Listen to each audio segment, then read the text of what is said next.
0800, 100%. Amém? Aleluia. Graça e a paz, Senhor Jesus. Amém, irmãos? Você sabe que quando se fala que é de graça, alguém está pagando, você sabe, né?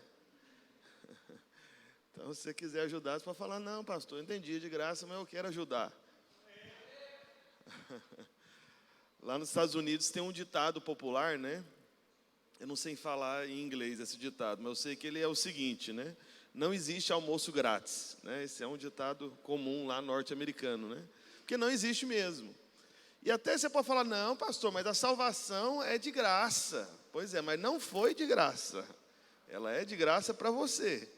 Mas porque o Senhor pagou um preço que somente Ele poderia pagar de tão caro que era. Amém? Bem, irmãos, nós tivemos uma dificuldade nessa semana com o Videira News, porque nós tivemos dois dias, nós tivemos problemas elétricos aqui, tinha um curto aí perdido, não sei se os irmãos descobriram esse curto aí também, descobriram onde estava, né? E enfim, aí como não teve energia aqui, nos dias que normalmente se faz a gravação, não foi possível fazer o Videira News, mas não tem problema, né? Hoje, nesta manhã, eu sou o Videira News, amém? Todas as notícias que você precisa saber agora. Viu? Tem até o... Que bom. E que bom que você está aqui, viu, meus irmãos? Os irmãos sabem, tem 2 finais de semana que eu não prego aqui, né? Então, hoje, prepara que o culto vai até às 3, aleluia. Né? Ai, estou brincando, mas eu queria que fosse sério, né? Mas é brincadeira, né? Bem, irmãos, então, sobre as cadeiras, né? Nós vamos continuar com a nossa oferta das cadeiras a partir agora do mês de março, né? Na semana que vem nós vamos lançar essa nova etapa. Nós vamos estabelecer um alvo para cada célula dar pelo menos uma cadeira, né? Talvez aí vai dar mais, né? Mas pelo menos uma cadeira por célula, tá bom? Então você vai ficar me ouvindo falar dessa cadeira até o final do ano. Deixa eu te avisar já, né? A gente está chegando em março agora. Por quê? Porque a gente está comprando essa coisa parcelada, entendeu? A gente vai estar parcelado em 10 vezes. Ou seja, então eu tenho que falar 10 meses das cadeiras aqui, para você entregar a oferta e a gente pagar a parcela. Você está me entendendo? Amém? Então é assim que funciona. Amém? E nós estamos estudando para fazer algo, mas nós vamos dar um jeito de fazer. Só não sei exatamente como que vai ser possível fixar isso, mas alguém já me convenceu, disse que é possível. Mas nós vamos colocar também o nome nas cadeiras, igual lá em Goiânia, né? Então vai colocar esta cadeira foi gentilmente doada, né, e tal. E aí nós vamos organizar de tal maneira que as cadeiras da frente vai valer mais também, entendeu? Então, tipo assim, esta e mais outras 9 cadeiras foram doadas gentilmente pelo irmão Adriano Oliveira. Amém? Que aí fica o testemunho. Amém, irmãos? Então, o irmão Leonardo, ele não está aqui, não sei se ele vem à noite, acho que ele, não sei se ele vem mais à noite ou de manhã, ele vem mais, acho que é de manhã, depende da escala do trabalho dele também, né? Enfim, então nós vamos fazer isso, tá bom? Então, só para você saber, domingo que vem a gente vai comunicar como isso será feito através das células. Pastor, mas pode dar além do que a célula vai dar? É claro, né? Não tenha dúvida, que às vezes pode ter algum irmão que tem dúvida. Não, então é só a célula que vai dar. Não, você pode, continue dando, amém? Né? Então eu estou numa meta, né, lá em casa, da nossa família, né? Todas as nossas forças reunidas, né? Eu, Ludmila e as meninas, a gente ia chegar a 10 cadeiras. Até onde você não chegou nem na metade ainda. A gente precisa acelerar esse negócio, né, gente? Vamos... né? Já dá pressão aqui nas garotas lá de casa, né? Mas eu estou com outro alvo ainda. Eu estou pensando, né? Não sei se eu... não vou falar para os irmãos, não, que senão depois... Quando eu conseguir, eu vou falar. Porque eu quero... que tenha as 10, pelo menos, que a minha casa vai dar, né? No mínimo. E eu estou querendo conseguir outras, entendeu? Vou sair pedindo aí, você vai ver. Tanto de cadeira que eu vou dar, vai ver, aguarde e tu verás. Amém? Que eu vou dar não, que eu vou fazer o povo dar, né? Vou procurar gente fora da igreja, está entendendo? Não é gente daqui de Recife, não. É lá em Goiás, né? Lá, né? Bater na porta lá dos fazendeiros, dos advogados, né, William? Esse povo lá tem umas cabeças de gado lá, falar, rapaz, transforma as cabeças de gado nas cadeiras lá da videira de Recife, mata uns boizinhos aí, vamos, né? Para ofertar lá para a obra. Amém? Bem, agora sobre os avisos ainda, irmãos, a partir do domingo que vem, a gente não costuma fazer isso, né, desses avisos em cima da hora, mas como tinha tempo para organizar isso, acabou que não organizava, falei, não, vamos comunicar para os irmãos em cima da hora mesmo. Então, a partir do domingo que vem, o nosso culto vai começar mais tarde, só que ele vai ser mais curto. Você acredita nisso? Você tem que acreditar nisso. Eu sei que é difícil, mas creia, amém? Nós somos da fé, o justo vive pela fé, amém? Então, e qual horário que vai ser? Vai ser às 10 horas da manhã e vai terminar meio-dia. Você acredita? Venha para ver o que vai acontecer, amém? Então, alguma coisa vai acontecer, mas vai terminar no horário, por quê? Por várias razões, né? Mas uma razão mais peculiar nossa aqui de Recife é o seguinte, eu tenho observado uma dificuldade, né, na regularidade das reuniões de discipulado. Então, tem discipuladores que têm tido dificuldade para reunir com os líderes semanalmente. Isso é muito importante para o benefício da saúde das células, para o crescimento das células. Então, tem tido dificuldades. Então, como a gente resolveu ter reunião de célula, né, ter células todos os dias da semana, com exceção de quarta e domingo, então, tem algumas redes, né, que o discipulador tem célula literalmente. Na segunda, tem outra na terça, tem outra na quinta, na sexta e no sábado. E que dia que ele vai reunir o discipulado com todos os líderes ao mesmo tempo? Então, é complicado, né? Nós estamos reservando a quarta-feira à noite para isso, né, mas a partir de agora, a quarta-feira à noite vai ser literalmente, né, mais uma reunião de oração.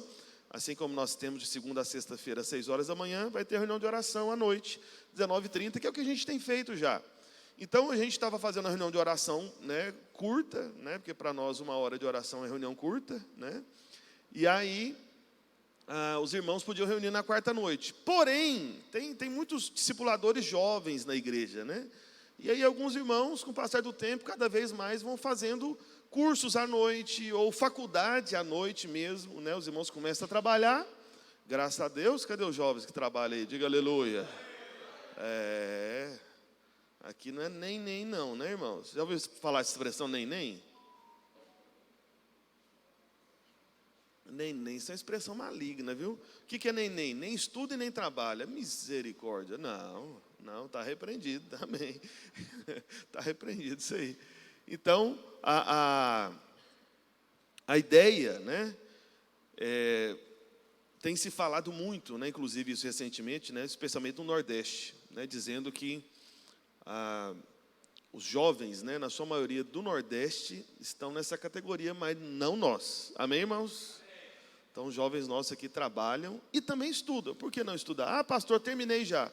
Irmão, se você não vai fazer um curso superior, você deveria, no mínimo, né, fazer algum curso de formação, né, para o seu benefício. Mas, enfim.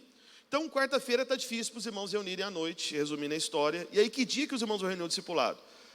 Vários irmãos fazem reunião no domingo de manhã. Só que domingo de manhã, para acabar antes do culto, fica muito cedo para fazer essa reunião de discipulado. Inclusive, a própria reunião dos empreendedores radicais, né?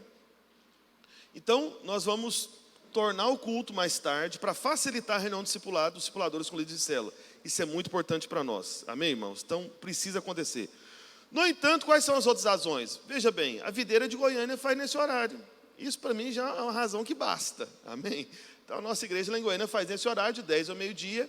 E eu fui pesquisar um pouco, né, os grandes ministérios, né, as grandes igrejas, né, cristãs evangélicas, vamos assim dizer, na sua maioria tem esse horário também dos cultos, né? Então, a gente tem que considerar a experiência do outro, né? Quem veio antes de nós, né? Aqueles que são maiores que nós, e especialmente, né, a igreja de onde nós viemos, que é a igreja lá de Goiânia. Amém? Então, acontece nesse horário, né? A gente vai encurtar algumas partes do culto, né, para poder tornar possível esse horário, tá bom? Então, a partir do domingo que vem, das 10 ao meio-dia. Amém? Bem, e outra coisa vai acontecer nos dias 8 e 9 de março, a nossa capacitação de pastores. Lembrando que a capacitação de pastores não é somente para pastores que já são pastores. Amém? Então, se você tem um interesse no seu coração, fala, pastor, não sei, eu desconfio que eu tenho um chamado para o ministério, para ser pastor. Você pode participar. Amém? Então, não precisa ser pastor já. Então, qualquer irmão, né, da liderança da igreja quiser participar, pode participar, né? Maiores informações a gente vai dar no decorrer da semana nos nossos grupos de WhatsApp, amém? Outra coisa, deixa eu ver, capacitação para toda a liderança Radicais Kids, foi adiado. Não sei se tem alguma outra informação, parece que tinha, ou não tinha, eu não estou lembrando. Se eu não estou lembrando, talvez não seja tão importante. Mas vamos para a palavra do Senhor agora. Amém? Quero comentar que eles estão nos acompanhando aí de casa. Amém? Obrigado por estar aqui junto conosco. Aleluia. Vamos lá, vamos lá. Abra a sua Bíblia, por favor, no Evangelho de Mateus, capítulo 25, no verso... Obrigado. Opa, vou te colocar aqui. Capítulo 25, vamos ler a partir do verso 14. Mateus 25, 14.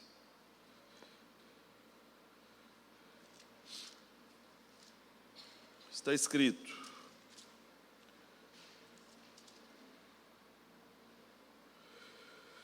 pois será como um homem que, ausentando-se do país, chamou os seus servos e lhes confiou todos os seus bens. A um deu 5 talentos, a outro 2 e a outro 1, a cada um segundo a sua própria capacidade. E então partiu. O que recebera 5 talentos, saiu imediatamente a negociar com eles e ganhou outros 5. Do mesmo modo, o que recebera 2, ganhou outros 2. Mas o que recebera 1, saindo, abriu a cova e escondeu o dinheiro do seu senhor. Depois de muito tempo, voltou o senhor daqueles servos e ajustou contas com eles. Então, aproximando-se, o que recebera 5 talentos, entregou outros 5, dizendo: Senhor, confiaste-me 5 talentos, eis aqui outros 5 talentos que ganhei. Disse-lhe o Senhor: muito bem, servo bom e fiel. Foste fiel no pouco, sobre o muito te colocarei. Entra no gozo do teu Senhor. E aproximando-se também o que recebera 2 talentos, disse: Senhor, 2 talentos me confiaste, aqui tens outros 2 que ganhei. Disse-lhe o Senhor: muito bem, servo bom e fiel, foste fiel no pouco, sobre o muito te colocarei. Entra no gozo do teu Senhor. Chegando por fim o que recebera 1 talento, disse: Senhor, sabendo que és homem severo, que ceifas onde não semeaste, e ajuntas onde não espalhaste, receoso escondi na terra o teu talento. Aqui tens o que é teu. Respondeu-lhe, porém, o Senhor: servo mau e negligente, sabias que ceifo onde não semeei, e ajunto onde não espalhei. Cumpria, portanto, que entregasse o meu dinheiro aos banqueiros, e eu, ao voltar, receberia com juros o que é meu. Tirai-lhe, pois, o talento, e dai o que tem 10, porque a todo o que tem se lhe dará, e terá em abundância, mas o que não tem, até o que tem lhe será tirado. Somente até aqui. Vamos orar ao Senhor por um instante, amém? Você que está em casa, avise para as pessoas que estão aí na sua casa, que a partir desse momento você vai receber a palavra do Senhor, amém? Então que toda a sua atenção seja voltada para cá. Vamos orar ao Senhor para que o Senhor possa falar aos nossos corações da sua palavra, que é viva e tem poder de nos transformar, amém? Pai, no nome de Jesus, nós evocamos o teu nome, Senhor, mais uma vez nesse lugar. Ó Deus, como igreja reunida ao teu nome, pedimos para que o teu Santo Espírito possa trazer clareza de entendimento, revelação a respeito, ó Deus, do fato, ó Pai, que envolve todos os homens dessa terra, não apenas os teus filhos, não apenas o teu povo, ó Deus, mas todos aqueles que inclusive nem conhecem a Ti, ó Deus, que é o fato de estarmos diante de Ti naquele dia. Haverá um dia em que todos nós vamos comparecer diante do Senhor. Por isso, ó Pai, dá-nos, ó Deus, entendimento para que nós possamos responder pela Tua graça, ó Pai, de tal maneira que nós possamos estar naquele dia de pé, ó Deus, diante do Senhor, para recebermos, ó Deus, a coroa da vida, ó Deus, a coroa que também está preparada para todos aqueles que amam a Tua vinda, em nome de Jesus, e todos digam amém e amém. Amém? Veja, esse texto que eu acabei de ler para você, é um texto de uma conhecida parábola, né? Parábola dos talentos, que fala a respeito de julgamento. Julgamento.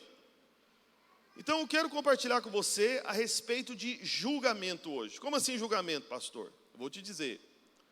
Um fato da vida, né, isso não tem como ter dúvida alguma na palavra de Deus, é um assunto muito claro, e que com certeza eu preciso falar pelo menos uma vez no ano, né, na igreja, e orando essa semana sobre o que iria compartilhar hoje, nesse culto. Eu sei que é um culto que a gente tem chamado mais visitantes, né? Culto da esperança, mas isso também envolve justamente aqueles que estão fora. Então qual que é o fato? O fato é o seguinte, esse é um fato da palavra de Deus. Todos nós vamos um dia comparecer diante de Deus. Esse é o fato. Todos. Todos os homens, todas as mulheres, todos de todos os tempos, um dia vão estar diante de Deus. Isso é um fato. Não tem como ter dúvidas sobre isso. Se você é um filho de Deus, você vai comparecer diante de Deus um dia. Isso vai acontecer. Os judeus, né, que é o povo de Deus, vão comparecer diante de Deus um dia, diante do Senhor. E também, até mesmo aqueles que não conhecem o Senhor, que estão lá fora, que estão alheios, né, que às vezes ignoram a palavra de Deus, e nem acreditam que isso seja a palavra de Deus, todos vão comparecer diante de Deus. Todos os homens, todas as mulheres, todos um dia estarão diante do Senhor. Agora a questão é, o que vai acontecer nesse dia? Existe uma forma diferente de Deus tratar os públicos diferentes? Que públicos que eu estou falando? Estou falando dos filhos de Deus, e estou falando daqueles que não são filhos de Deus, por exemplo. São públicos distintos. Deus trata da mesma forma, né, plateias diferentes, grupos de pessoas diferentes. Então nós precisamos considerar isso. E eu quero começar pelo primeiro dos 3 julgamentos, pelo menos, que a palavra de Deus deixa clara que irão acontecer, 3 julgamentos.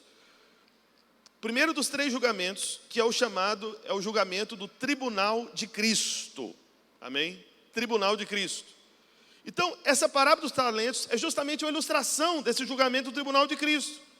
E, pastor, o que significa esse tribunal de Cristo, em outras palavras? Para qual público? Para qual plateia? Para qual grupo de pessoas que é direcionado o tribunal de Cristo, o julgamento tribunal de Cristo? Porque depois você vai anotar, você vai perceber na palavra de Deus, que existem nomes diferentes. Então tem um momento que a palavra de Deus fala do trono branco, que é um tipo de julgamento, mas tem um outro momento, num contexto diferente, que a Bíblia fala do tribunal de Cristo. Então o tribunal de Cristo não é a mesma coisa que trono branco. A gente precisa entender essas diferenças. E ainda tem um terceiro que eu vou falar daqui a pouco.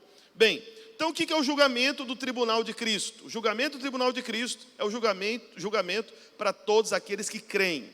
É julgamento para crente. Amém? Cristo, cristão. Tribunal de Cristo, cristão, para não ter confusão, né? Então qual que é para aqueles que já creem? É o julgamento do tribunal de Cristo. Só que o julgamento do tribunal de Cristo não é um julgamento para condenação. Entendeu? Para definir se você vai para o inferno ou não. Não, essa questão está resolvida. É o que Paulo falou lá em Romanos 8:1. Agora, pois, já nenhuma condenação há para os que estão em Cristo Jesus. Quem está em Cristo não está sendo condenado mais. Ele já passou da morte para a vida eterna, para a vida de Deus. Não é uma vida provisória, é uma vida permanente, que não tem como você perder, porque não foi você que ganhou. Entendeu? Não foi você que ganhou. E quem sustenta você nessa vida é Cristo. Então, para que serve o julgamento do tribunal de Cristo? O julgamento do tribunal de Cristo é uma questão de recompensa, ou galardão, com outra palavra para recompensa. Então, recompensa, ou de um outro lado, a possibilidade até de disciplina. Veja, você que é filho de Deus, você que tem certeza da sua salvação, Deus não se ira mais contra você. Não existe juízo da parte de Deus sobre você. Não.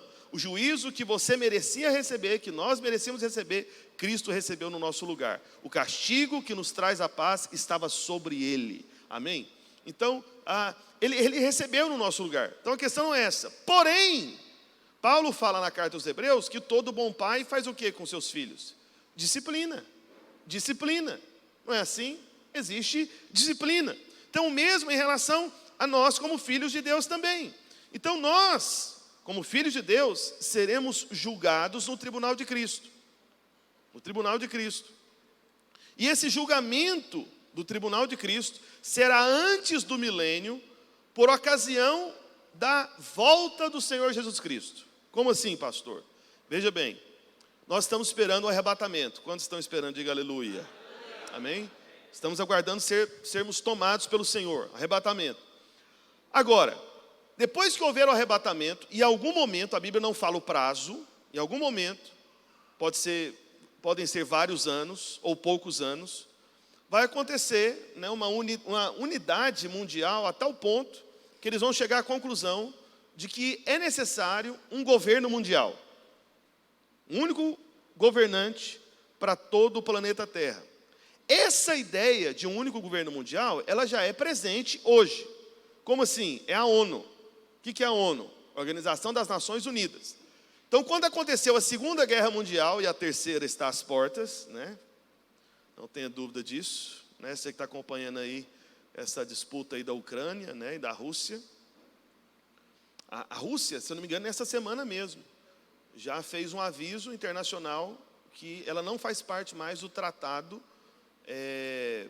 de não produzir mais armas nucleares, né, de enriquecimento de urânio, coisa desse tipo. Então, eles já cancelaram esse compromisso, estão avisando para todo mundo. Falaram, olha, então prepara, porque já estamos organizando nossas bombas atômicas aqui para soltar elas. Esse foi o recado do Putin, né? Então, veja, a Terceira Guerra Mundial não aconteceu ainda, né, mas está às portas. Mas quando houve a Segunda Guerra Mundial, que foram 2 guerras, né, mundiais, vamos assim dizer, houveram muitas nações, então houve um pânico mundial, as pessoas ficaram apavoradas. E qual foi a conclusão final que eles tiveram no final da Segunda Guerra Mundial? Eles falaram o seguinte, olha, a gente precisa criar uma organização que envolva pelo menos as principais nações do mundo para a gente exercer influência em todos os países. E trazer mais estabilidade para a vida humana terrena, mais estabilidade social, mais estabilidade econômica, mais justiça, coisa do tipo assim, parece que é tudo muito bom, parece tudo muito bonito. Esse é o propósito da ONU, que é a Organização das Nações Unidas. Então, eles não chamam hoje de governo mundial, mas a ideia é essa por detrás, não tenha dúvida. E ele já exerce influência. Eu vou dizer para você pode pesquisar na internet depois. Pesquisa na internet depois, a Agenda 2030, ou 2030. Que é uma data curiosa também, 2030. Mas por que será que definiram justamente esse ano, né? Então, em 2015, a ONU se organizou e eles traçaram metas que deveriam ser atingidas durante 15 anos, ou seja, até 2030. E essa agenda da ONU, que envolve uma série de questões contrárias à palavra de Deus, eu quero dizer para você, não tudo, mas a sua essência é contrária à palavra de Deus. Eles estabeleceram essas metas e avisaram para as nações dessas metas. Se você for pesquisar na internet, você vai descobrir o STF do Brasil, né? Superior, né? O Supremo, aliás. O Supremo é o Supremo. Meu Deus do céu, essa palavra é muito forte, não deveria ser usada para isso, mas é, né? Então, você vai pesquisar na internet, pode olhar lá, Agenda 2030. Irmãos, o próprio Supremo Tribunal Federal tem um grupo dedicado, patrocinado, que custa caro, para poder identificar toda a agenda de 2030, para poder fazer aplicar na justiça brasileira e atingir a nação brasileira para esse propósito da Agenda 2030. Eles estão empenhados nisso. Entendeu isso? Então, o Supremo, né, do Brasil não é brasileiro, ele é da ONU. Entendeu? É para outro propósito, para outro destino. E, meus irmãos, isso acontece, se isso acontece no Brasil, imagina o tanto país mais bagunçado que o nosso, se isso não acontece. É claro que acontece. Os governos estão em função dessa Agenda 2030. E a questão é a seguinte, no ano 2030, vai estar completando o que também? Vai estar completando, de fato, 2000 anos após a morte e ressurreição do Senhor Jesus Cristo. Você está entendendo? Porque o Senhor Jesus Cristo, né, ele morreu, ressuscitou, né, então, com cerca de 30 anos de idade. Então, em 2030, depois de Cristo, aí nós vamos ter, de fato, completado esses 2000 anos. E para Deus, 1000 anos é como o quê? Um dia. E você sabe que Deus criou todas as coisas em quantos dias? Quantos dias? 7 dias. Então veja bem, uma conta bem rápida, tá bom? Quando você conta a genealogia na Bíblia, porque na Bíblia tem como você contar, você vai chegar, né, ao Antigo Testamento, a 4000 anos de genealogia. 4000 anos. 4000 anos, então seria quantos dias? Cada para Deus, 1000 anos é um dia, né? Então 4000 anos seriam quantos dias? 4 dias.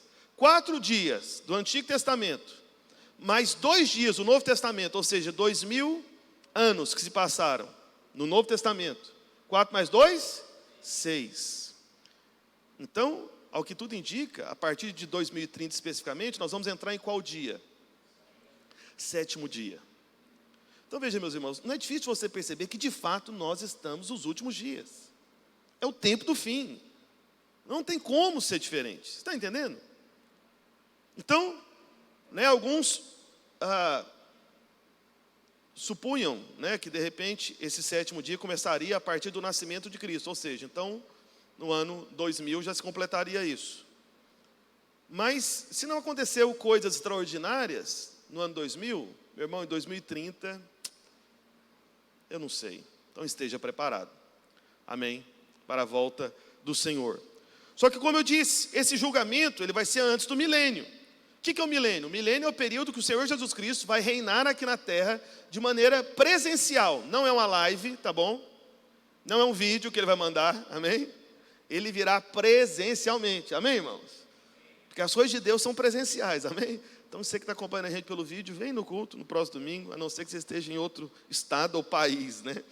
Mas, enfim, se você estiver dentro de Pernambuco, vem para cá. Então, o milênio é esse período que o Senhor Jesus vai governar aqui na terra, a partir do seu trono em Jerusalém, onde vai ser estabelecido o trono. E aqueles que tiveram o testemunho que o Senhor espera que nós tenhamos, eles vão reinar com Cristo, amém?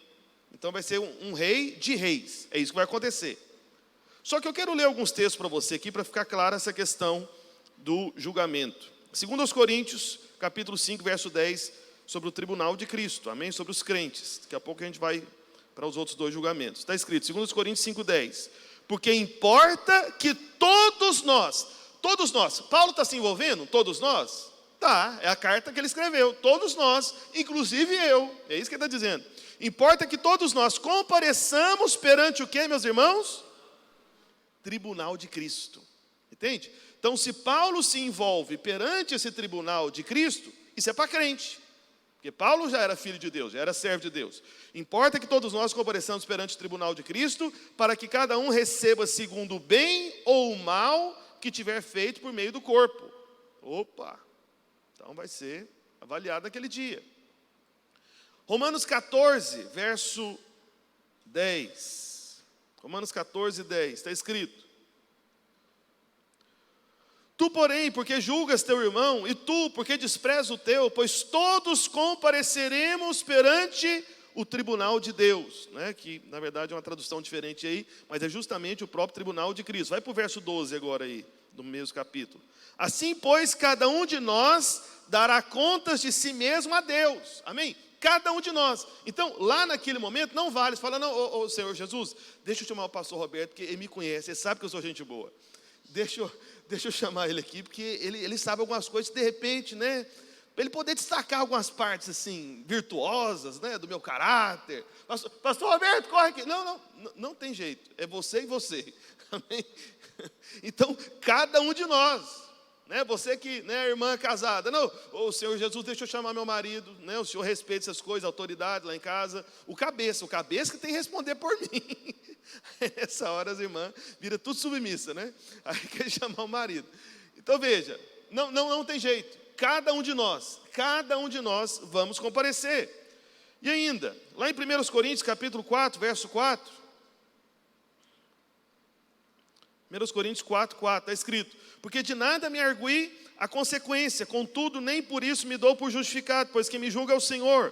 Portanto, nada julgueis antes do tempo, até que venha o Senhor, o qual não somente trará a plena luz as coisas ocultas das trevas, mas também manifestará os desígnios dos corações, e então cada um receberá o seu louvor da parte de Deus. Aleluia. Veja, isso aqui é uma parte maravilhosa do tribunal de Cristo, porque nós ficamos aqui na terra a vida inteira erguendo louvores a Deus, amém?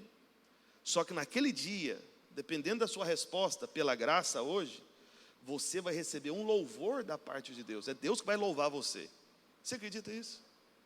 Como que isso vai acontecer? É o que o Senhor fala em Mateus também, Servo bom e fiel, entra no gozo do teu Senhor. Meus irmãos, isso é a suprema ambição.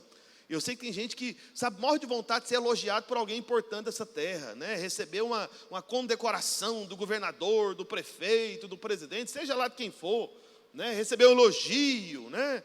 Do presidente do Supremo. Ah, grande coisa. Eu acho que isso aí ninguém está querendo ultimamente, não. Mas enfim. Aí, você fica com essa expectativa de alguém importante elogiar você. Meu irmão, o próprio Deus quer fazer isso naquele dia. Alguém pode dizer amém? Então você responde a ele pela graça. Mas vamos continuar. 1 Coríntios capítulo 3, verso 13. 1 Coríntios 3, 13. Está escrito: manifesta se tornará a obra de cada um, pois o dia está com D maiúsculo ou minúsculo aí, irmãos? Maiúsculo, que é um dia diferente. O dia, aquele dia, né? O dia demonstrará, porque está sendo revelado pelo fogo, e qual seja a obra de cada um, o próprio fogo provará. Se permanecer a obra de alguém que sobre o fundamento edificou, esse receberá galardão. Se a obra de alguém se queimar, sofrerá ele dano, mas esse mesmo será salvo. Todavia, como que através do fogo? Aqui está falando de perder a salvação, ou está falando de reprovação sem deixar de ser salvo? O que você acha? Reprovação sem deixar de ser salvo. Então tem como ser reprovado, mas continuar salvo. Por isso que Paulo, ele ajustou, né? Está tudo muito claro. Volta no verso 15 aí, por favor. Então, ele será salvo, mas como que através do fogo? Ou seja, ele continua salvo. Você já queimou a mão? A gente podia ter feito a dinâmica das velas aqui, né? Pensou? Trazer uma vela, cada um acende, aí você põe a mão 5 segundos, assim, em cima da chama. Então, com certeza, você já queimou a mão em algum momento, né? Na sua infância, naquela época que sua mãe falava, não sei se isso é coisa lá de Goiás, né? Não sei se se fala aqui, né? Quando brincava com fogo, uma coisa, não mexe com fogo não, menino, você vai fazer xixi na cama à noite. Tem essa história? Nunca entendi essa relação, fogo, xixi à noite. Qual que é o motivo de falar isso? Não sei, eu acho que é só para o menino parar de mexer com fogo. Só pode ser isso, porque o que tem a ver mexer com fogo e xixi na cama à noite? Não sei, mas aqui em Pernambuco fala também, não fala? Fala, entendi. Tem boas mães aqui, mas enfim. Então, vai ser salvo como que através do fogo. Como assim através do fogo? A Bíblia não fala especificamente como as coisas vão acontecer nesse caso, mas ela dá pistas, dá sinais. Ou seja, vai ter algum tipo de sofrimento, algum tipo de dor, porque quando você queima, isso não te faz rir, te faz chorar, entendeu? Isso não alivia a dor, isso provoca dor, não é assim? Então, disciplina, mas vamos continuar.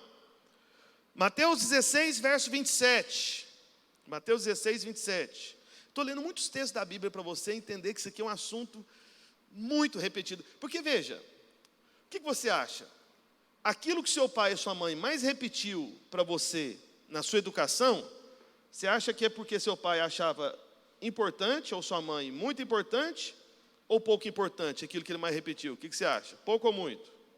Muito.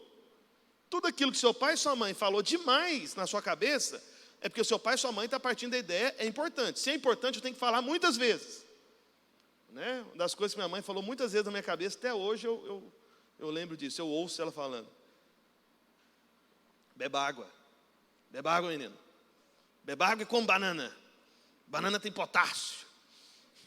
Não vi você beber água hoje, especialmente a água. Cadê? Bebeu água? Aí tinha que beber água na frente dela. Sério.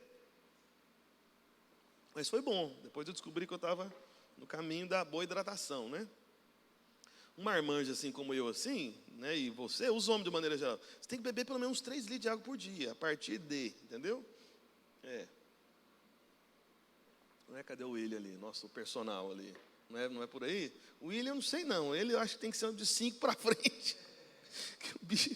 Enfim, hidratar é muito importante, muito importante. A maior parte do seu corpo é água. Então minha mãe falava demais, isso foi bom, foi bom.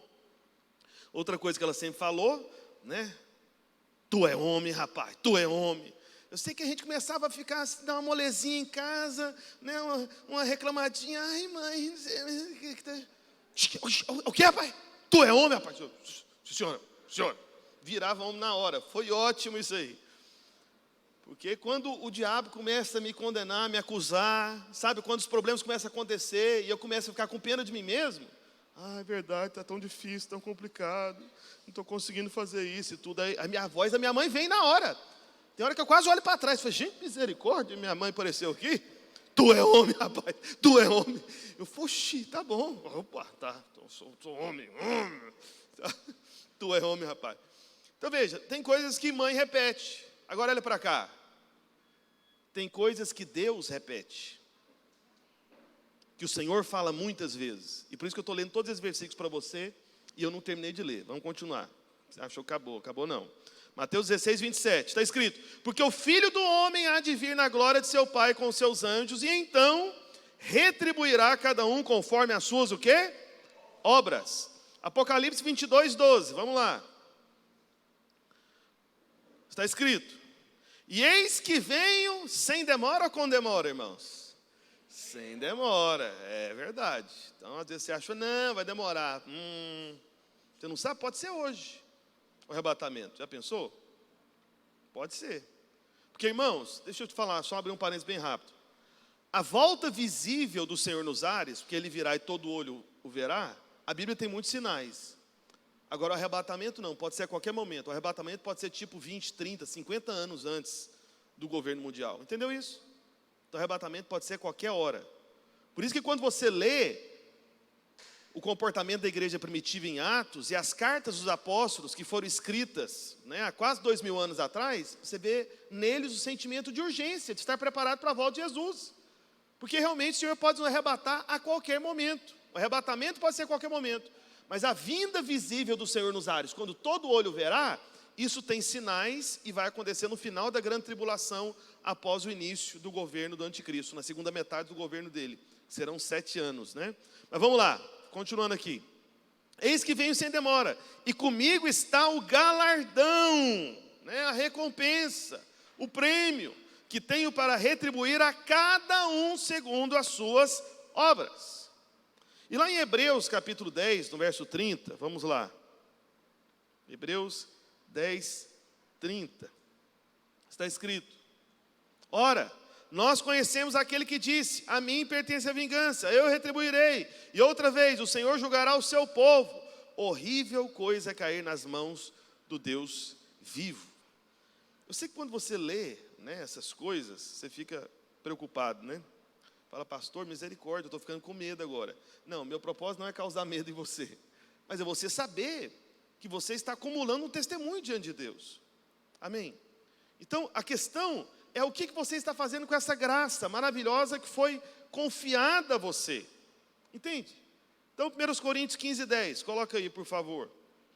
1 Coríntios 15, 10. Então, Paulo dizendo, mas pela graça de Deus sou o que sou. E a sua graça que me foi concedida não se tornou o quê, meus irmãos? Qual que é a palavrinha de 2 letras ali? Não se tornou vã. Então, a graça que Deus concede a você, Deus espera que essa graça frutifique em você.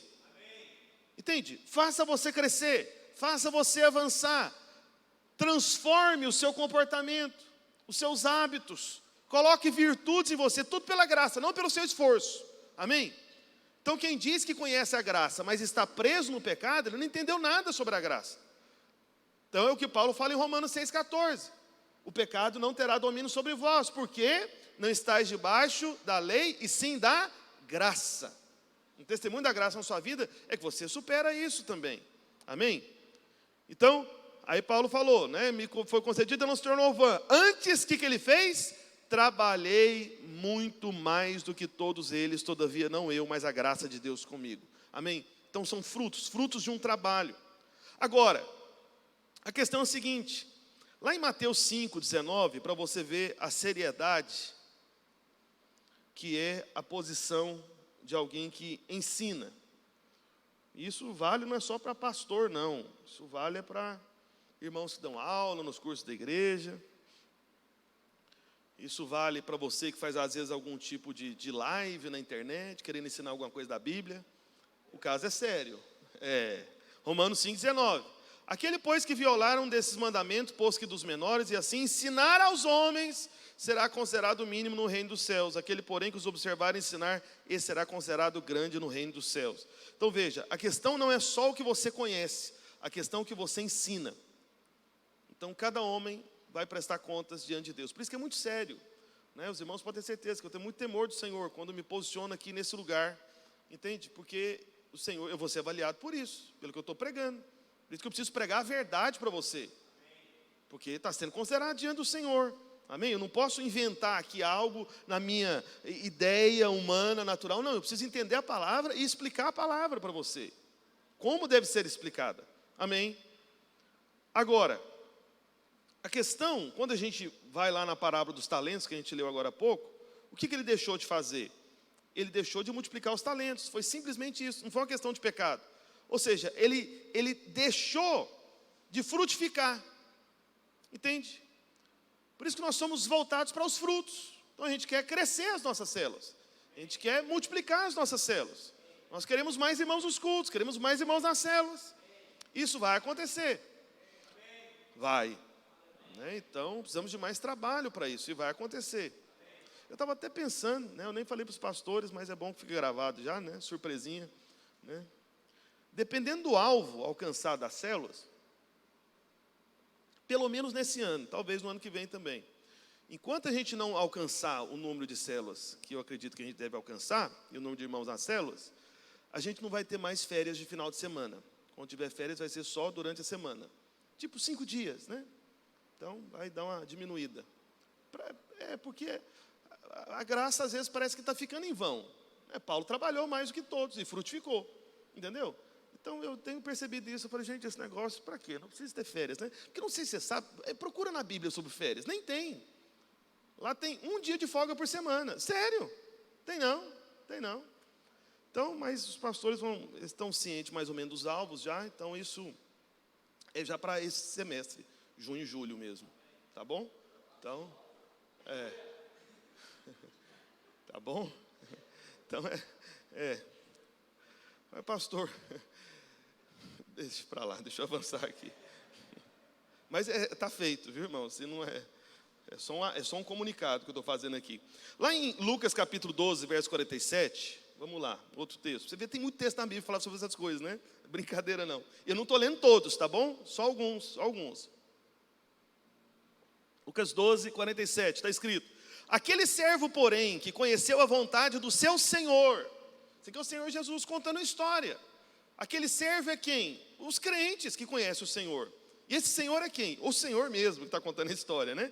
Aquele servo, porém, que conheceu a vontade do seu Senhor e não se aprontou, não se preparou, né? Nem fez segundo a sua vontade, será punido com muitos açoites. Fala, misericórdia.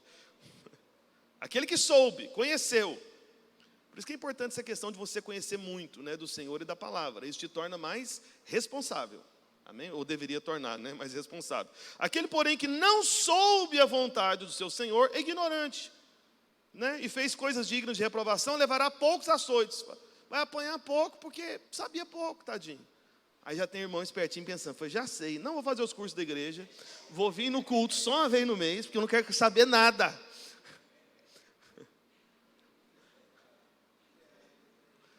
Isso é grave pensar essas coisas, viu? Né? Sei que está aí na internet, eu sei que estava pensando nisso também, mas vamos lá. Mas aquele a quem muito foi dado, muito lhe será exigido, e aquele a quem muito se confia, muito mais lhe pedirão. É sério. Lucas, cadê? Não, pronto, já li esse aqui. Então veja, aquele que tem mais luz tem maior responsabilidade. Então entenda uma coisa, meu irmão, minha irmã, isso não é para trazer um peso, um jugo no seu coração, e nem mesmo medo. É para você entender que nós não estamos aqui na terra de férias, tipo de férias. Entendeu o que eu quero dizer? Só de passagem. Não, o que eu faço não é sério. Meu irmão, a coisa mais séria da sua vida é o que você está fazendo aqui hoje, nesse domingo. É a coisa mais séria. Porque é a única coisa que tem consequências para a eternidade. Ah, pastor, mas eu tenho minha profissão, meu trabalho, isso é sério? Olha, é um pouco sério, sim. Mas a sua profissão e o seu trabalho, quando acabar essa vida aqui, vai continuar? O que você acha? Sim ou não? Vai não. Né? Né, William? Não vai precisar mais de personal, porque os corpos lá vai ser tudo no shape. Corpo glorificado. Acho que vai ser corpo glorificado, tem que ser no shape. Né? Vai estar tudo Tem irmão já clamando, já, Senhor, então volta mais rápido, porque aí eu não preciso de estar na academia ali. Dieta, treino, desafio, não sei o que mais. Meu Deus do céu, né? A Ludmila entrou no desafio. Eu falei, meu Deus, acho que eu não consegui não. Atrapalhou aí a minha organização do desafio. Mas olha só. Meu Jesus. Veja, então, irmãos, o que você tem de mais sério na sua vida é o seu testemunho diante do Senhor. Mas isso não é para ser peso, não é para te trazer angústia, mas é para te trazer um posicionamento. Jesus, ele falou, né, que o jugo dele é suave, o fardo dele é leve. Amém, meus irmãos? Mas quando Jesus fala que o jugo é suave, o fardo é leve, ele está falando, vamos assim dizer, da dificuldade de carregar algo, ou ele está dizendo que a gente nem carrega algo? Ele está falando da dificuldade, porque o fardo e o jugo continua. Só que a diferença é que o do Senhor é leve e suave. Você está entendendo? Então tem algo que nós carregamos. Tem um testemunho que nós precisamos de dar. Entende? Só que isso não é para ser peso, não é para ser angústia, não é para te trazer medo, sabe, de tirar a noite de sono. Mas é para você responder pela graça de Deus, para que a graça de Deus não se torne vã na sua vida e ela frutifique. E como Paulo disse, o homem que mais ensinou a graça foi o que mais trabalhou, foi o que mais frutificou, foi o que mais escreveu na Bíblia, foi o que deu mais resultado. Entendeu isso? Então a graça, ela tem esse propósito. Então no final das contas, o que é o tribunal de Cristo? É o momento em que nós seremos julgados a respeito do que nós fizemos com tanta graça dispensada sobre nós. Qual foi o resultado? Qual foi o fruto?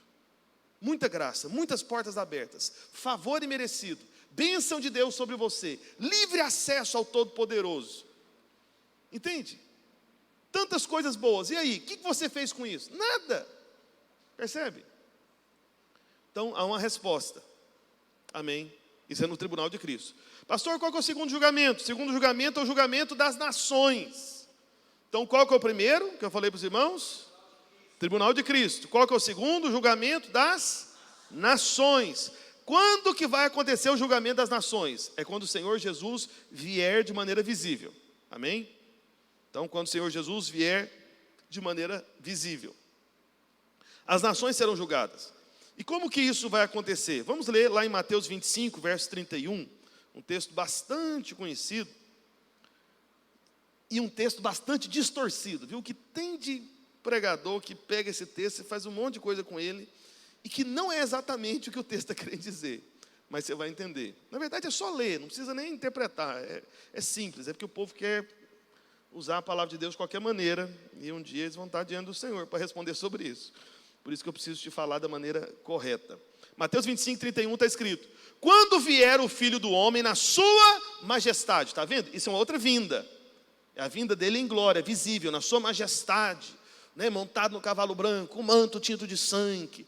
Sabe? Então assim, com aquela postura de guerreiro vencedor no final da batalha, no final da guerra. Quando vier o Filho do Homem na sua majestade, todos os anjos com ele, então se assentará no trono da sua glória. E todas as nações serão reunidas em sua presença. Aí eu quero ver a ONU, a Organização das Nações Unidas, né? Vamos lá. Em sua presença, e ele separará uns dos outros, como o pastor separa dos cabritos as ovelhas. E porá as ovelhas à sua direita, mas os cabritos à esquerda, e então dirá o rei aos que estiverem à sua direita: vinde, benditos do meu Pai, entrai na posse do reino que vos está preparado desde a fundação do mundo. Então, o Senhor Jesus vai convidar esses que estão sendo chamados de ovelhas para ser parte do reino milenar, presencial dele aqui na terra. Amém? Durante 1000 anos vai ter um reino especial de Cristo. No final desses 1000 anos, tem a última batalha. E depois a Bíblia fala novos céus, nova terra. E aí acabou a história da Bíblia. Aí é só lá na glória que a gente vai saber o restante. Amém? Então estou chegando no final da história bíblica aqui. Aí no verso 35 o Senhor vai e justifica. Peraí, volta no 34 mesmo que está escrito? Verso 35. Porque tive fome e me deste de comer. Tive sede e me deste de beber. Era forasteiro e me hospedastes. Estava nu e me vestistes. Enfermo e me visitastes, preso e fostes ver-me. E então perguntarão esses justos, né? Senhor, quando foi que te vimos com fome, ou te demos de comer, ou com sede, e te demos de beber? E quando te vimos forasteiro e te hospedamos, ou nu e te vestimos? E quando te vimos enfermo ou preso e te fomos visitar? Quando que aconteceu isso, Senhor? Eles vão estar perguntando para o Senhor. O rei, está vendo? Não é rei maiúsculo.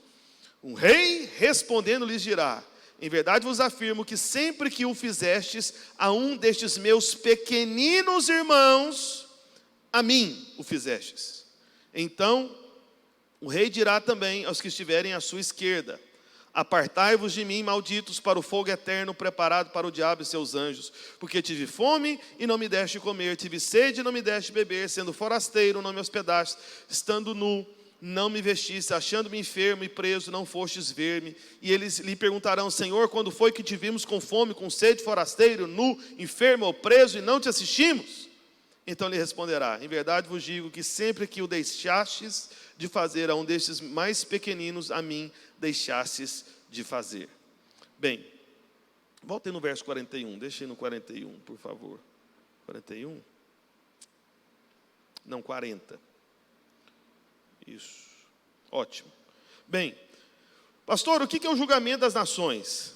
O julgamento das nações é um julgamento que vai acontecer através do Senhor Jesus Cristo, o Rei, sobre a forma que cada nação, que cada povo da terra, durante o governo do anticristo, como eles trataram os pequeninos irmãos do Senhor Jesus Cristo. Então, vai ter o tempo do governo do anticristo, serão 7 anos, 3 anos e meio, gente boa, 3 anos e meio, verdade revelada. Aí ele vai manifestar toda a malignidade dele.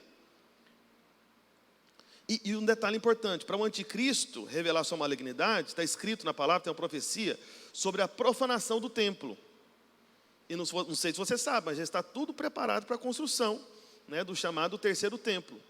Então, para o anticristo se manifestar, vai ter que ter o templo reconstruído. Hoje, ele não está construído, porque se trata de um território, né, hoje muçulmano, né, lá em Jerusalém. Mas os judeus já prepararam tudo o que é necessário, já está pronto. É só uma questão de uma tomada de território, alguma coisa acontecer. E eu não sei se você sabe também, se você viu isso recentemente, mas existe uma expectativa de um forte terremoto lá naquela região. Aí o que alguns homens de Deus estão supondo também? É que de repente, dependendo do tipo de terremoto que tiver lá, onde está essa mesquita muçulmana, que é o lugar onde o templo tem que ser reconstruído, pode demolir tudo. E aí facilita mais ainda para os judeus entrarem, dominarem e reconstruir o templo. Então, muitas coisas já estão acontecendo, mas vamos continuar aqui. Bem, então, como é que é o julgamento das nações? É o seguinte: quando o Senhor Jesus voltar de maneira visível nos ares, no final da grande tribulação, que é a segunda metade do governo do anticristo, as nações estarão aqui. Nem todas as pessoas, né, vão morrer. E aí o Senhor vai tratar essas nações de acordo com a forma que elas trataram os pequeninos irmãos do Senhor. Aí você pode perguntar: pastor, quem são esses pequeninos irmãos do Senhor? Segundo a Bíblia, o Senhor Jesus, que é Deus, né? Ele tem 3 diferentes tipos de irmãos. Quantos irmãos mesmo? 3. Então, primeiro, né, segundo a Bíblia, o Senhor tem aqueles que são chamados de irmãos dele, que são os judeus, o povo judeu, amém? Por isso que nós temos que ser por Israel, né, abençoar o povo judeu. Jesus era judeu, a Bíblia é um livro de judeus, amém? Então não se esqueça disso. Então os judeus são irmãos do Senhor, que faz parte do mesmo povo, amém? Segundo tipo de irmão do Senhor, são os próprios irmãos do Senhor Jesus na carne, né? Depois você pode conferir lá em Mateus 12, Mateus 13, que Maria, ela não continuou virgem, amém, irmãos? Até porque ela era casada. E mulheres casadas fazem o que é próprio de um casamento. Tipo, se é virgem, deixar de ser virgem. Entendeu? Ficou claro? Então o Senhor Jesus, ele teve irmãos de carne, ou seja, filhos de José. Né? José era um padrasto do Senhor Jesus, né? Porque Jesus não dependeu dele, né? Foi o Espírito Santo sobre Maria. Então veja, então o Senhor Jesus, ele teve irmãos de carne. Então teve esses irmãos, filhos de Maria e de José. O livro de Tiago, que você tem na sua Bíblia, no Novo Testamento, esse Tiago não era o Tiago, discípulo de Jesus, o irmão de João. Não, era um outro Tiago. Esse Tiago, que escreveu no Novo Testamento, era um irmão de Jesus, filho de Maria e José. Sabia disso? Ele era irmão do Senhor. Então, depois que ele creu que o irmão dele era o Messias, ele se tornou um dos apóstolos também, né? Uma pessoa com grande influência no início da igreja. Ele era irmão do Senhor Jesus. Então, tem segundo tipo de irmão. Pastor, qual que é o terceiro tipo de irmão do Senhor Jesus? A igreja. Amém? Mateus 12, isso fica claro. A igreja. Então, se você foi salvo, você faz parte dos pequeninos irmãos do Senhor. Amém? Por quê? Porque nós temos o mesmo Pai. Alguém pode dizer amém? Então, é irmão. Então, o julgamento das nações será de acordo com a forma, né, que essas nações, no futuro, isso ainda vai acontecer, não aconteceu ainda, no futuro, amém? Até porque não teve arrebatamento, né? Então, no futuro, vão tratar esses pequeninos irmãos do Senhor. Aí, dentro desses três grupos de irmãos, quais você acha que fazem parte desse momento lá no futuro? Veja, todos os irmãos do Senhor Jesus, nascidos de Maria, já partiram para a glória, amém? Não tem mais. Então sobra quais outros dois grupos? Os judeus e os cristãos, amém? Então a questão é, durante a grande tribulação, vai ter judeu e cristão aqui? Vai ter judeu e cristão aqui. Só que o que vai acontecer no período da grande tribulação? Depois você pode conferir, não vou abrir com você por causa do tempo, mas lá em Apocalipse capítulo 13, depois você confere, a Bíblia fala que o anticristo vai estabelecer uma nova forma de comércio. Então ninguém vai poder comprar ou vender sem a determinada marca que cada um deve receber.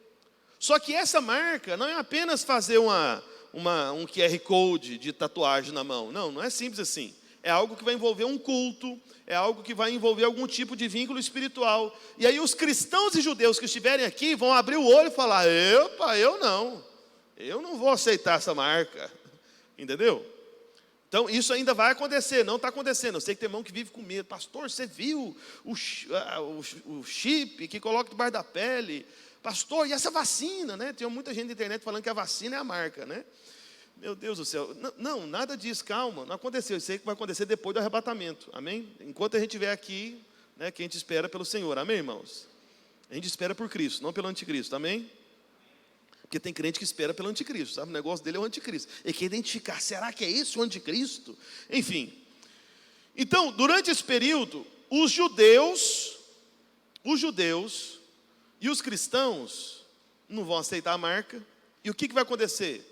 Como é que eles vão comer? Como é que eles vão sobreviver? Como é que eles vão vestir? Como é que eles vão pagar o aluguel para morar? Lembra que Jesus falou? Né? Me viram sem roupa, me deram roupa. Me viram sem comida, me deu comida. Me viram com sede, saciou minha sede. Né? Então, como que o crente e o judeu que estiver aqui, amém, vão sobreviver? Alguns das nações vão se compadecer dos cristãos e dos judeus e vão ajudá-los. Eles vão ver, falar, gente, esse povo não tem a marca, eles não querem a marca, é a religião deles, respeita a religião deles, mas alguém tem que ajudar esse povo. Então, algumas nações vão se compadecer dos judeus e dos cristãos e vão ajudá-los, dando comida, dando roupa, entende? Dando lugar para morar, entende? Sustentando eles literalmente. E o Senhor Jesus está assistindo isso lá do alto. Aí quando o Senhor Jesus vem para a terra presencialmente, amém? Ele vai julgar as nações que estiverem aqui na terra na ocasião da volta dele. E ele vai julgar baseado em qual critério? Baseado no seguinte critério: como vocês trataram os meus pequeninos irmãos? Como vocês trataram os judeus e os cristãos que ficaram aqui, que não quiseram receber a marca e por isso não compravam, não vendiam? Como vocês trataram? E detalhe importante: o Senhor Jesus, ele julga essas nações e fala o seguinte, que eles fizeram isso com ele, não foi isso que ele falou? Vocês fizeram isso comigo. Então veja o tanto que é importante, ouça com atenção o que eu vou dizer para você, meu irmão. Veja o tanto que é importante você abençoar a vida de um irmão. Quando você abençoa a vida de um irmão, como que Jesus enxerga? É como se você estivesse abençoando a ele, ao próprio Senhor Jesus. Você está me entendendo? É dessa forma. Por quê? Porque o irmão que está do seu lado é membro do corpo de Cristo. Se você abençoa o corpo de Cristo, você abençoa quem? Cristo. Entende? Então, esse é o julgamento das nações, e aí o Senhor vai tratar diferente. Aqueles que foram contra os cristãos e os judeus e não ajudarem eles na grande tribulação, vão direto e reto para a condenação eterna. Né? Vai direto, acabou. Entendeu isso? Mas, qual que é o último julgamento? Terceiro julgamento. Qual que foi o primeiro que eu falei? Tribunal de Cristo. O segundo, julgamento das nações. Agora o terceiro é o julgamento do grande trono branco. É o julgamento do grande trono branco. Lá em Apocalipse, capítulo 20, verso 11, quero chamar alguém para o teclado aqui já, por favor.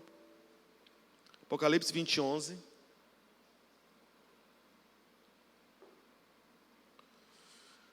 Está escrito, olha o que está escrito: vi um grande, o que, irmãos? Trono branco, está vendo? Trono branco, é um trono diferente. Uma coisa é o tribunal de Cristo, outra coisa é o Senhor assentado na majestade para julgar as nações, e uma terceira coisa diferente é o trono branco, está vendo? A Bíblia chama de formas distintas, porque são coisas diferentes. Vi um grande trono branco, e aquele que nele se assenta, de cuja presença fugiram a terra e o céu, e não se achou lugar para eles. Vi também os mortos, os grandes e os pequenos, postos em pé diante do trono. Então se abriram os livros. Lá diante do trono branco tem alguns livros. Abriram-se os livros. Ainda outro livro, o livro da vida foi aberto. E os mortos foram julgados segundo as suas obras, conforme o que se achava escrito nos livros. Verso 13. Deu o mar os mortos, ou seja, todos que morreram, né, vão ressuscitar para serem julgados. Deu o mar os mortos que nele estavam. A morte e o além entregaram os mortos que nele havia, e foram julgados, um por um, segundo as suas obras. Um por um. Todo ser humano vai ser julgado. Seja crente, seja judeu, ou seja alguém que rejeitou o Filho de Deus. Todos serão julgados, um por um. Eu sei que isso é complexo para você, que na sua cabeça, Deus tem que fazer uma coisa de cada vez. Mas o que impede o Senhor dele se tornar uma presença individual para cada pessoa que está sendo julgada, tudo de uma vez só, e julgar um por um, só que tudo de uma vez só? Deus não tem esse obstáculo, amém? Nós temos. Que às vezes você pode falar, pastor, vai demorar demais, um por um. Não, Deus faz isso aí rapidão. Deus se multiplica e a presença dele aparece. Uma presença para cada pessoa e julga tudo uma vez. Né? Então vamos lá. A morte e o além entregaram os mortos que neles havia e foram julgados um por um segundo suas obras. Verso 14. Então a morte e o inferno foram lançados para dentro do quê? Do lago de fogo. Esta é a segunda morte, o lago de fogo. Até o inferno foi lançado lá. E no verso 15, vamos ler juntos, 1, 2, 3 e se alguém não foi achado inscrito no livro da vida, esse foi lançado para dentro do lago de fogo. Eita. Então se alguém não foi achado escrito no livro da vida, vai ser lançado no lago de fogo. Veja, o trono branco, voltando do primeiro, tribunal de Cristo, para os cristãos, aqueles que já conhecem o Senhor, amém? Julgamento das nações, segundo julgamento, é para as nações, as pessoas que estiverem vivas aqui, no final da grande tribulação, quando o Senhor Jesus vier de maneira visível. Julgamento do trono branco. Esse é o último julgamento da história bíblica. O julgamento do trono branco vai ser no final do milênio, antes do novo céu e nova terra. É justamente o ponto final da ação de Deus aqui na terra. Julgamento do trono branco. E o julgamento do trono branco é para quem? É para todos aqueles que não receberam o Filho de Deus. É para todos aqueles que nunca confessaram com a boca e creram com o coração que Jesus é o Senhor e Salvador. É aquele que tomou sobre si os nossos pecados. Então o julgamento do trono branco é para todos aqueles que por não terem sido salvos ainda, não tiveram o nome escrito no livro da vida. É o livro da vida eterna. Só que eu tenho uma boa notícia para você, você que está nos acompanhando de casa, você que não tem certeza da sua salvação, você que não sabe se é um filho de Deus. Porque, qual que é o ponto aqui? Veja, se você tiver o seu nome escrito no livro da vida, você não vai ser julgado por esse trono. Porque esse trono, desse julgamento, o trono branco, todos que passarem pelo julgamento do trono branco, serão condenados eternamente. A única diferença vai ser o nível de sofrimento. Entende isso? Então gente, por exemplo, como Adolf Hitler, né, se não tivesse sido salvo, não sei como é que foram os minutos finais da vida dele aí, né? Mas se ele não tivesse sido salvo, você acha que o inferno ou o lago de fogo de sofrimento para ele vai ser o mesmo do que para uma pessoa que nunca matou alguém, mas que não recebeu o Filho de Deus? Não pode ser o mesmo, é injusto isso. Deus é um juiz justo.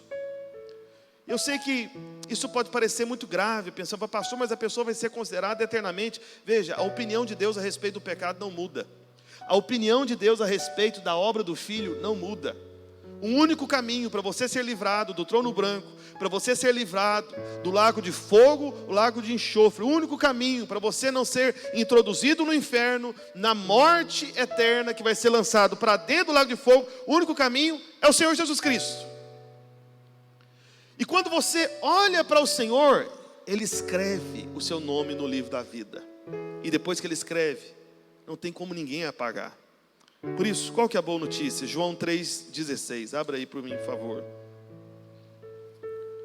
Então, apesar de todos os pecados desse mundo, dessa terra, apesar de todas as maldades que acontecem nesse mundo, apesar de tudo tão ruim que acontece na história da humanidade, a Bíblia diz no verso 16: porque Deus amou ao mundo de tal maneira, ou seja, com tão grande amor, de tal forma, que deu o seu Filho unigênito, para que todo o que nele crê não pereça, mas tenha a vida eterna. Ou seja, quem crê no Filho não vai estar diante do tribunal, do trono branco. Quem crê no Filho não vai ser colocado no inferno. Quem crê no Filho não vai ser lançado no lago de fogo e enxofre. Quem crê no Filho tem o seu nome escrito no livro da vida, e a morte não vai ter poder sobre esses que creram no Filho. Amém. E aí no verso 17 ainda diz: porquanto Deus enviou o seu Filho ao mundo, não para que julgasse o mundo, mas para que o mundo fosse salvo por ele. Amém. Essa é a primeira vinda do Senhor Jesus. Os irmãos creem que Jesus veio, amém? Isso é um fato histórico. Ele nem precisa ser crente.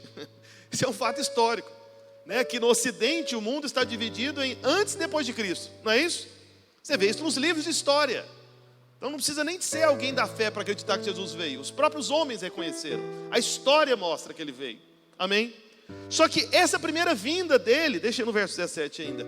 A primeira vinda dele, ele não veio para julgar. Pastor, e a segunda vinda? Ele virá para quê? Para julgar. Aí é diferente. Primeiro ele veio para trazer perdão, para remover a culpa, para tirar a dor, para curar a doença. Primeiro ele veio, não para julgar, mas para salvar. Só que quando ele vier na segunda vez, ele virá para julgar. Então a gente precisa aproveitar esse espaço de tempo entre a primeira vinda, quando ele veio para salvar, e a sua segunda vinda, quando ele virá para julgar. Esse espaço de tempo nós precisamos de aproveitar. E qual que é o grande ponto que você precisa entender, você que está em casa, você que de repente, especialmente você que está nos visitando hoje? Qual que é o ponto? É que esse intervalo de tempo entre a primeira vinda do Senhor, que veio para nos salvar, e a vinda dele próxima, que ele virá para julgar, a gente não sabe qual que é o intervalo desse tempo. Ele pode acabar hoje. Ele pode acabar daqui a alguns minutos, esse intervalo de tempo. Então, se você não se ajusta nesse intervalo de tempo, você vai se perder para sempre, eternamente. E por que você não sabe quando que acaba esse intervalo de tempo? Porque você não sabe duas coisas, você não sabe. Você não sabe quando o Senhor Jesus volta, e você não sabe quando você vai morrer. Quando você vai morrer? Você não sabe. Todas as vezes que eu falo disso, né, de não saber o final da nossa vida, eu me lembro de uma irmã que tinha entre nós, lá no primeiro galpão, a Cíntia. Não sei quantos aqui são da época da Cíntia aqui. Alguns irmãos, né?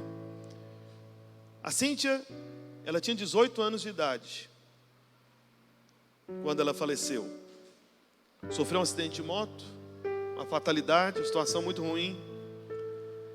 Ela era uma garota faminta pela palavra de Deus. Era filha de Deus, com certeza. Tinha todos os sinais aí, né? E ela era tão faminta pela palavra que ela me fazia me preparar melhor, sabe? Porque no final da pregação, ainda mais assuntos como esse aqui, ou quando eu dava aula nos cursos, né? Porque não tinha muitos pastores, ela era o tipo de pessoa que ficava me esperando com a lista de perguntas. Pastor, mas isso aqui? Pastor, mas isso aqui? Eu não entendi direito. E questionava. O negócio não era brincadeira, não, era complexo. Eu tinha que entender do assunto, entendeu mesmo? Porque ela me fazia questões. E por que eu estou contando essa história para você? Porque, meu irmão, vendo a história de vida da Cíntia, eu nunca imaginei que poucos anos depois dela na igreja, salva, tão faminta pela palavra, tão nova, com futuro pela frente, eu nunca pensei que a vida dela duraria aqui nessa terra apenas 18 anos. A gente não sabe quando que acaba a vida. Por isso, no verso 18 está escrito, vamos ler o verso 18 juntos? Amém? Vamos lá? Quem nele crê não é julgado. O que não crê já está julgado, porquanto não crê no nome do unigênito Filho de Deus. Quem nele crê não é julgado. Não é julgado aonde? No trono branco. Quem nele crê não é julgado para ser lançado no inferno e no lago de fogo e enxofre. Não é. Não é. Agora, quem não crê já está condenado, já está julgado. Entende? E o último texto. Aliás, nós vamos ter um teatro agora. Amém? E aí depois do teatro eu vou ler o último texto e a gente vai encerrar. Amém?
Aleluia.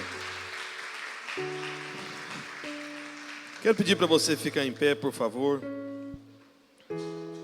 Em João capítulo 1, verso 10. Está escrito, João 1, 10. Ouça com atenção o último texto que eu vou ler para você hoje. O verbo estava no mundo, E o mundo foi feito por intermédio dele, mas o mundo não o conheceu. Veio para o que era seu, e os seus não o receberam. Mas a todos quantos o receberam, deu-lhes o poder de serem feitos filhos de Deus. A saber, aos que creem no seu nome, os quais não nasceram do sangue, nem da vontade da carne, nem da vontade do homem, mas de Deus. E o Verbo se fez carne e habitou entre nós, cheio de graça e de verdade, e vimos a sua glória, glória como do unigênito do Pai. Amém? Por isso, a todos aqueles que receberam o Senhor, eles receberam, não apenas o Senhor, mas receberam o poder de serem feitos filhos de Deus.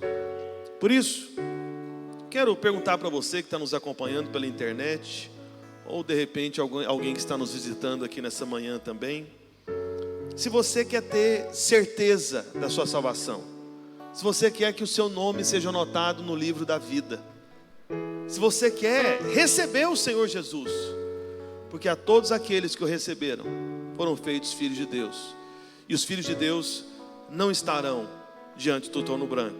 Os filhos de Deus não serão condenados, lançados no inferno, e esse inferno vai ser lançado um lago de fogo e enxofre. Esses são os filhos de Deus. Basta você receber de graça. Não é um compromisso, sabe, com uma religião. Não é algo que envolve dinheiro. Não, é algo que envolve justamente a bondade e o amor de Deus. E se você que está aí pela internet, você que está nos visitando nessa manhã, está ouvindo essa mensagem, é como João escreveu aqui no verso 13, voltem no verso 13. Os quais não nasceram do sangue, nem da vontade da carne, nem da vontade do homem, mas de Deus. Se você está querendo entregar a sua vida ao Senhor Jesus para ser feito filho de Deus, Deus quis isso primeiro. Ele que escolheu você. Isso não é vontade da carne, isso não é vontade do sangue humano, isso não é vontade do homem, isso é vontade de Deus. Então, eu pergunto, né, você que está na sua casa, aí pela internet, ou aqueles que estão nos visitando hoje nessa manhã, alguém gostaria de entregar a sua vida ao Senhor, ou confessá-lo como Senhor e Salvador? Alguém gostaria de fazer isso hoje, nessa manhã? Eu vou fazer uma oração, e você que quer fazer isso, repita essa oração logo após mim, você que está em casa também, e assim nós vamos estar encerrando a nossa reunião. Diga assim: Senhor Jesus, nesta manhã eu reconheço que sou um pecador e que preciso de Ti, e eu sei que o Senhor, para me salvar, basta ter um momento, um breve tempo junto comigo, e o Senhor escolheu este momento, o momento desta oração, para que eu pudesse reconhecê-lo como único e suficiente Salvador da minha vida. Por isso, Deus, a partir de agora, eu te chamo de Pai, porque eu recebi o Teu Filho, e recebendo o Teu Filho, eu recebi o poder para ser feito Teu Filho também. Obrigado, Senhor, pelo perdão dos meus pecados, pelo livramento do inferno, da condenação eterna, do lago de fogo. Obrigado, porque hoje o meu nome está sendo escrito no livro da vida. Aleluia, amém, amém, amém. Se você fez essa oração pela primeira vez, ou se você estava afastado dos caminhos do Senhor, você que nos acompanha pela internet, ou alguém que está nos visitando, se você fez isso, né, eu queria orar por você no final. Você que está pela internet, escreve nos comentários, né, nós vamos entrar em contato com você, amém, para que você continue nessa caminhada, porque esse é o chamado de Deus para a sua vida. O Senhor te chamou para você ser salvo, amém, não para condenar você, amém. Deus abençoe os irmãos em nome de Jesus. Vá debaixo da graça e da paz do Senhor, amém. Você está livre de toda culpa e condenação, amém. Diga para pelo menos 2 ou 3 irmãos, fala para eles: sobre você não tem mais condenação.